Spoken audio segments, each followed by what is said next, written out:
every single one so far. I have recorded 6 of the 25. 3 of them have dropped.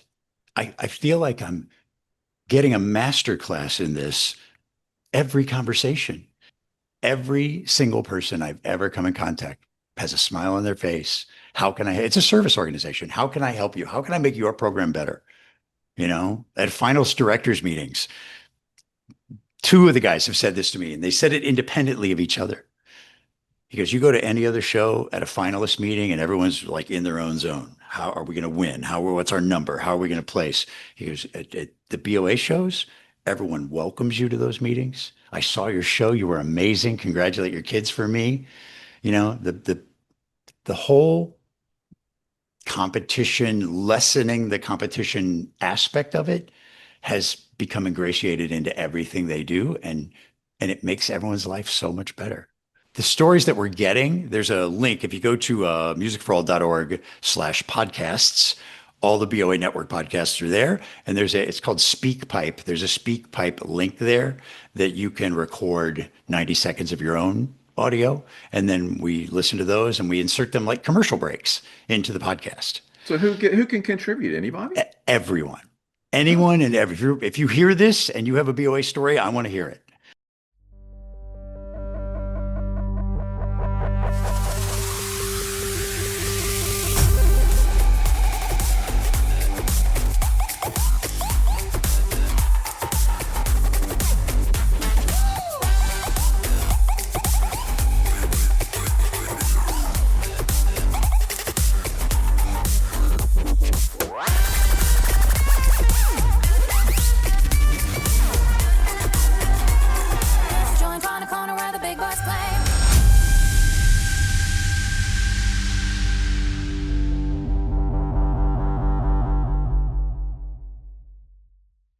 Everybody, welcome to the Marketing Roundtable. This is Tim Hinton, the beast of the marketing arts. I'm talking to a good friend, Chuck Henson. Chuck, how are you? Hi, you're the beast of the marching arts. I like that. And you are the voice of Bands of America. Formerly the voice. Well, I think you will always, you should just own that. Come on. You're going to always be the voice of Bands of America. And people love hearing your voice. And I'm so excited that you are doing a great new podcast for the 50th anniversary of BOA. And everybody listening, listen, you can be involved. And Chuck is here to try to convince you to send in some stuff. So listen up when we get to that point. Now, Chuck, sometimes you hear something that's happening out there in the world and you're like, oh yeah, that just makes complete sense.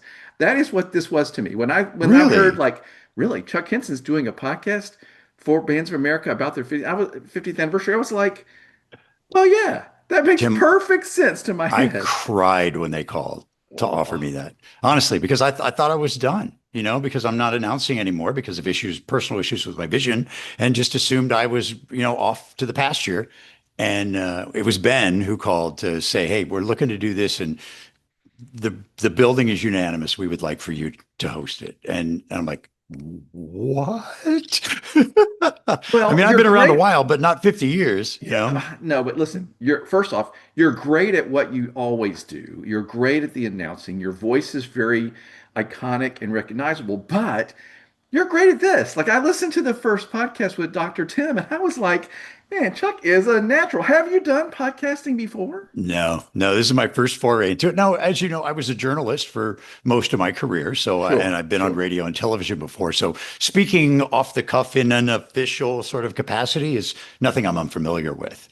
Yeah, and you've had conversations with people of all kinds. And it's, the hardest part is just keeping people on track. A lot of the folks, especially some of the ones I'm talking to who've been around for 50 years, they're icons in the industry. Their wealth of knowledge expands way past anything you and I will ever be capable of knowing. And they tend to kind of drift a little bit. And so I have to go, okay, well, let's not go there yet. Let's stay here and talk about this a little bit more, because I don't think we flushed that out. But I will tell you this, Patrick Keller, who does the editing on those pieces, a magician. He's a magician. Awesome. The first one we did with Dr. Tim, halfway through, my mic went out and this audio switched to the NAT sound on the computer. Huh. You would never ever know. He took that and lifted that audio up and somehow ran it through a strainer and it came out perfect. Well, I think you're doing a great job. I always feel like when I'm interviewing someone for a podcast, my job is not only to sort of steer the conversation, but also to really listen because I want to follow up on something interesting they said. I always feel like if the person is, if, I'm imagining if someone's listening at home, like if they, well, I wish they'd say more about that. I take copious notes as I'm talking to That's people. awesome. That's They say awesome. something and I'll just write a keyword down and I'll look Right, over at right. it so that I know to Yeah. make sure we come back to that. You're Well, right. Listening is a uh, lost art anyway. it is. People speak to be heard, not to listen. Right. And And I feel like that's one of the things that I've learned and I hope that I've gotten really good at through doing all these podcasts. Well, listen, I think you are a natural born podcast host and conversationalist, and I love that you're doing this. So it's a bunch of them. Like, what's the plan? How many? so right now, the original plan was 25 episodes at roughly a half an hour each. Now, imagine taking 50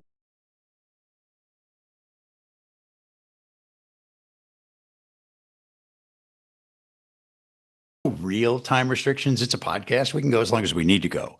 The longest one has been, well, three of them have dropped so far, but it was like 48 minutes, and that was Mike Davis, who was the director of bands at the University of Wisconsin Whitewater for that first grad Mm, national, the first summer cool. nationals How up there. cool.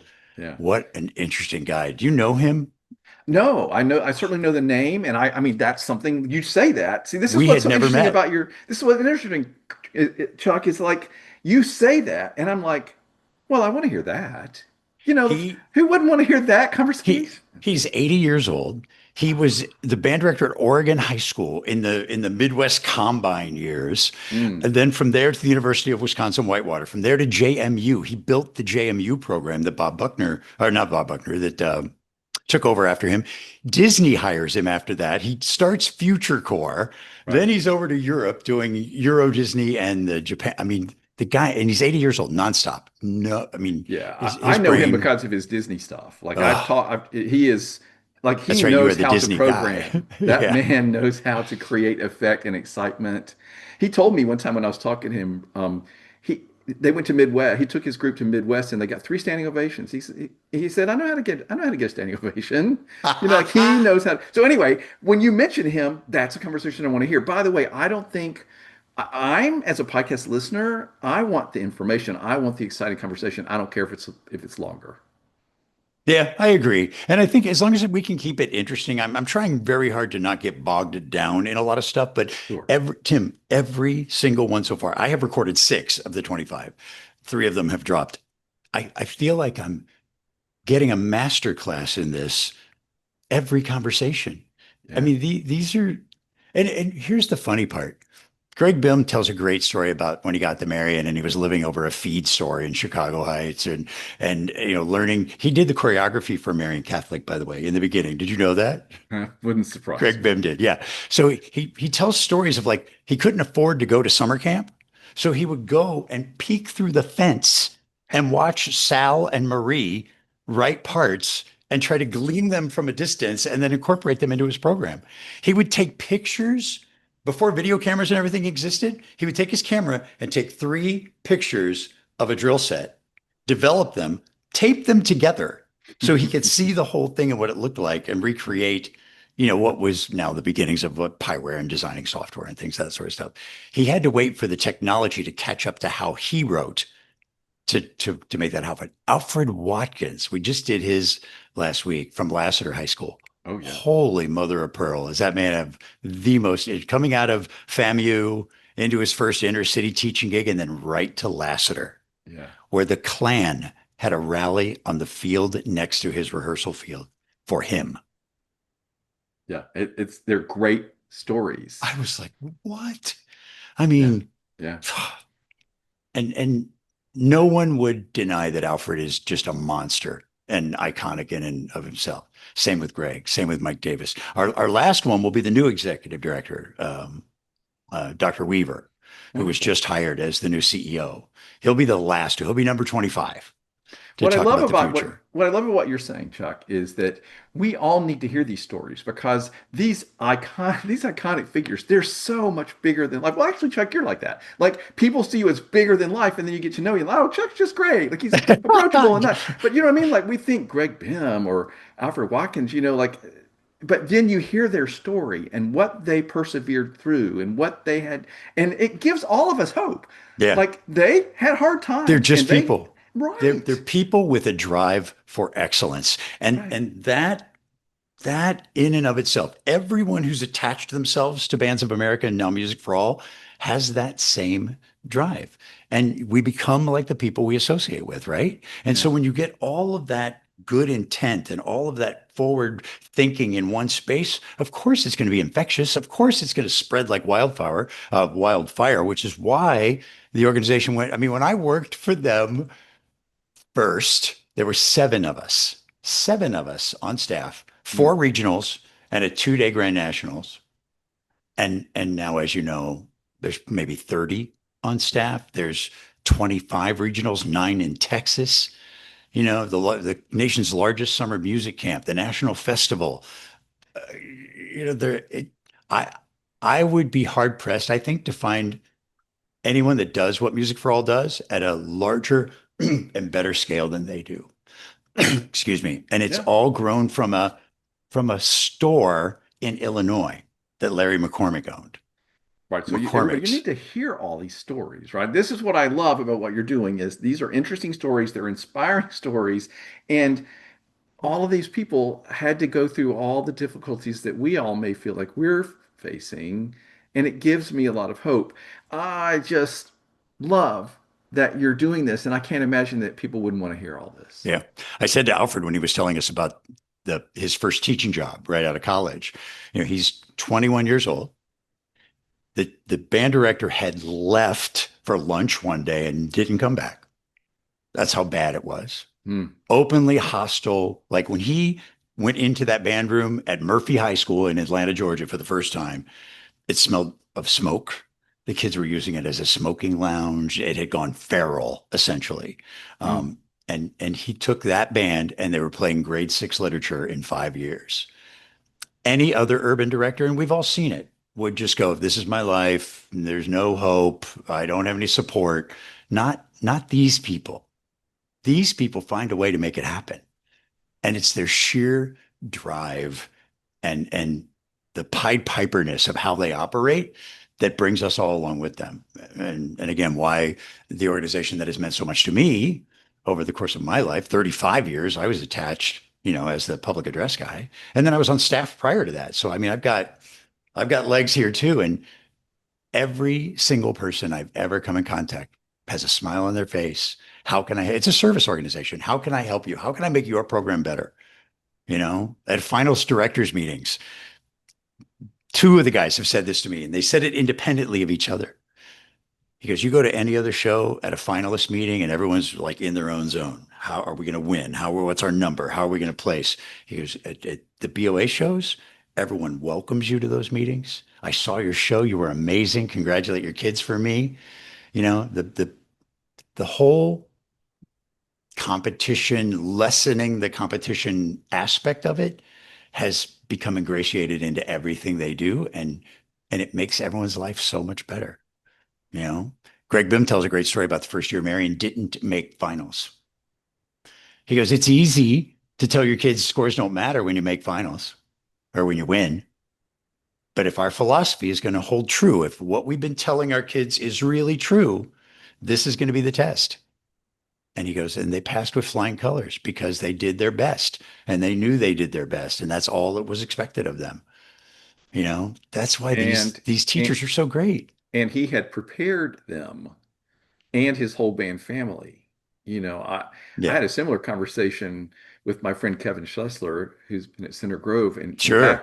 back in the day, they won Grand Nationals, Yep. I was and there. he tells the story of the opposite experience, which is we realized, oh wow, we may well win this thing. We had better prepare everyone for that. And he was like, they had to talk to their parents and their students and prepare them for, well, how are we going to act if we win? And how, like, so it's just good education, good Yeah. educational principles. Yeah. You said you'd listen to that first one, right? Did you love Oh, Dr. Tim's story about that there almost wasn't a BOA? Like it was yeah, financially not going to make it. And he was yeah, like, it's give me great. one more camp. Give me one more event. Yeah, no, it's super smart. It's super fun. Everybody, I mean, I listened to that one. I listened to the first part of the Greg Behm one too, because I mean, Greg Behm is just so iconic. And it was the next one that popped up, and I was like, what? And I only He's the had so nicest much guy. time on that day to listen. Yeah. I will finish that up. But all of these people that you're talking about are going to be inspiring. We're going to learn things about how did Each in their they own make this way, journey? right? Right, right. They all bring their own perspective. We've done Richard Crane out of Houston, Texas, talking about the initiation of the National Concert Band Festival. Bill Galvin and his son Sean. Bill was the band director at Trinity High School in Pennsylvania for his entire career. Sean, his son, was a drummer in his band, came to the national festival as an honor band kid, has now taught or evaluated the national festival as a professional musician with the Pittsburgh Symphony.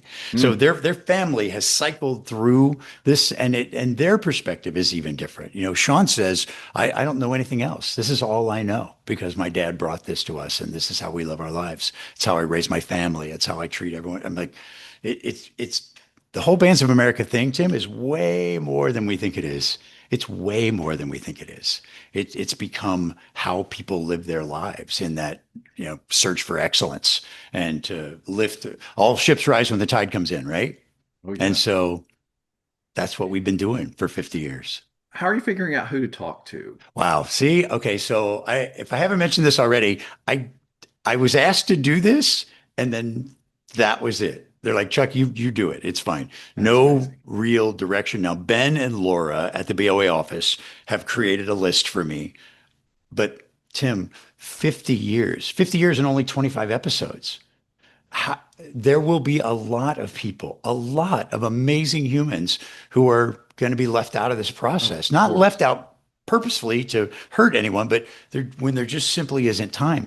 So I'm trying to filter through my own lens of historical perspective about who I think is going to have those really impactful stories. It's a lot of teachers, but it's also some staff members and swag team folks back when there used to be a swag team. Mm. You know, and because Bands of America, and you mentioned this previously, has literally impacted hundreds of thousands of people over 50 years, think of all those stories. Everyone has one. Everyone. The first time I took a band to BOA, we had just won the Kentucky State Championships and placed 34th at prelims. We were crushed, crushed. But there were issues with the judging system then that I was able to, as a band instructor or part of the team, to go to BOA and say, this judge, this is their tape. Does that sound like their category to you? Back in the days when everything was just jargon laden and, Mm. you know, which is not anymore. We've The all whole, come a long way, yeah, a right? lot. So, as a Well, matter of but to your fact, point, you were saying, like, yeah, I feel like they're trusting you to figure this out because you have been there. You have lived this history with them. But I yeah, think where you were heading is you want to hear these stories and people can yeah. contribute, right? Yeah, because so many people have been touched, and you have one, I have one, and I mentioned that bringing my band. If I had not been doing this, I would be the person who go, oh my God, you got to hear this story. You know, when we took George Rogers Clark High School to Grand Nationals for the first time ever, and completely fell on our face, which was so out of character for George Rogers Clark High School back in those days. But the stories that we're getting, there's a link. If you go to musicforall.org/podcasts, all the BOA network podcasts are there. And it's called SpeakPipe. There's a SpeakPipe link there that you can record 90 seconds of your own audio. And then we listen to those and we insert them like commercial breaks into the podcast. So who can contribute? Anybody? Everyone, Oh, anyone and if you hear this and you have a BOA story, I want to hear it. I want to hear it. Let us decide to filter through those, but everyone has a story. Everyone has a story. That's one of the things I learned as a journalist. You know, we stopped telling traditional news type stories where you put a PIO up against the wall and put a mic in his face and started telling character driven stories. You know, so if I'm doing a story about a road, well, the road's my story, but the road can't be my character. I have to find a guy who built the road, you know, who was out there for 6 months in the hot sun working on that road. The moms and dads and pit crews and all of the instructors and everybody who's ever touched their band program that's been at BOA, you have a story. well, actually, I'm sitting here thinking, I'm sure I'm not the only one that's like, which story would I choose? Because I Record mean, I'm multiple. thinking, There right, you I'm thinking go. of all of the times I've sat at a BOA regional or worked with a BOA band, and there are so many good stories. So I can't wait to hear what everybody contributes. I know one person, Holly Blake, who's in Indianapolis, who's recorded 3 so far. Oh, And she goes, I cool. got more. I got more. I'm like, you just keep sending them. All right, You so keep everybody, you sending. hear that, right? Chuck wants you to send in your story. Say one more time where they go. It's musicforall.org/podcasts with an S on it. Podcasts and all the Music for All Network podcasts are all right there. And They're all there. find joining us. And then from there, you'll see the link to record your story. Which you just mentioned the name of the podcast, which I think is genius. Where Joining did us. that come? Yeah, that's great. Well, without any tooting my own horn, that's actually my phrase. I mean, I wrote that into the script. Chuck, Yeah. I don't think I must, you must have told me this in one of our earlier interviews. When I first started doing the announcement, Dick Janik was the public address announcer prior to me, a wonderful, wonderful man. And his last year was 87, I think. I tag teamed Grand Nationals with him in 87, and then he just decided he was time to step away. Sure. But oh my God, where was I going with that? I lost my train of thought. Look, joining us. Oh yeah. So what the script was prior to that was on the starting line. It was DCI. On the starting line from blah blah blah blah blah blah, and there was a and all of that stuff. Yeah. So when we got rid of all that, the thinking was we don't want to be, again, less competition-y to make up a word. Right. We want to be welcoming. We want to. This show is constantly going, right? The show is constantly going. So now joining us is this person, and now joining us is this person, and that's how that phrase got started. So yeah, the script we use today, I constructed, and now a lot of people use it. I mean, around the country, different state championships use that same format and stuff. Oh, I've heard it multiple places around the country at non-BOA events because, as you said, it's welcoming and friendly and wow. And It Chuck, encourages the crowd to go, "Yay! They're joining us!" You know. I just knocked my microphone off. no, I Um, love it. I didn't know that you got. Well, anyway, that's a great name for this podcast series, and I love that they signed on for 25 because they could have done 6, and we oof, all would have been like, oh, and even and learn 25 is going to nothing. be like you Yeah. said, we're not going to get everybody in. I love that you're doing this, and I think you're the right man. Thank you, Where to Tim. That's go? very, very nice of you. I'm so grateful to Bands of America for what they've given me in my life. And this is just another one of those. When a door opens, you should walk through it. And this door opened, and Well, I'm I think thrilled. it's brilliant timing in 1,000 different ways for you, for Bands of America, for the big 50th anniversary celebration, et cetera, et cetera. So, all right, everybody, you got your mandate now. Go to the website, figure out what story you want to tell in 90 seconds, and record it. And Chuck's gonna, and you may end up on one of these podcasts. Yeah, because we don't have, I mean, Yamaha's this overall arching sponsor, obviously, of Music for All, but we don't have a sponsor for this. So there's none of that to do. So we decided to create these fake commercial breaks to say, all right, let's take a listen to your story now. You Well, it know, makes me want to listen even more because not only do I want to hear from these fantastic, accomplished, interesting people, but I want to hear these stories. imagine how varied they're going to be. I just can't Tom wait. Merrill talking about meeting his wife at summer camp. They've been married for 40 years. I mean, Yeah, it's great. it's in our blood. As Tim says, you cut me, I'll bleed Bands of America. Well, Chuck, I love that people are going to be hearing your voice for this podcast, for this special thing. Thank I you. love that you're doing this. It just like I said at the beginning, it all makes perfect sense to my head. I love it. And what I've heard so far, it's like a home run every time. So I cannot wait to hear the rest of them. That's a lot of pressure, Tim. I got to keep that up now. No, you just keep being you and keep having fun, Thanks, interesting man. conversations. I mean, Yeah. with the people you're going to be talking to, it's impossible for it not to be interesting and inspiring Yeah. story. We got Richard Crane ready to go. Love it. His is so good. I was talking to Nola Jones the other day. Mm, Get Dr. Jones in there. I, I want it to be authentic and real. And that's all that's important to me. yeah. Well, yeah, and it will be because of who you are and how you're doing it. So everybody, go find them. If you haven't heard one, go listen to them. They're great. Chuck, I love that you're doing this. Thanks for talking to me about this, and good luck with the whole series. You're going to have a blast. Thank you, Tim. You're the best. Thank you so much.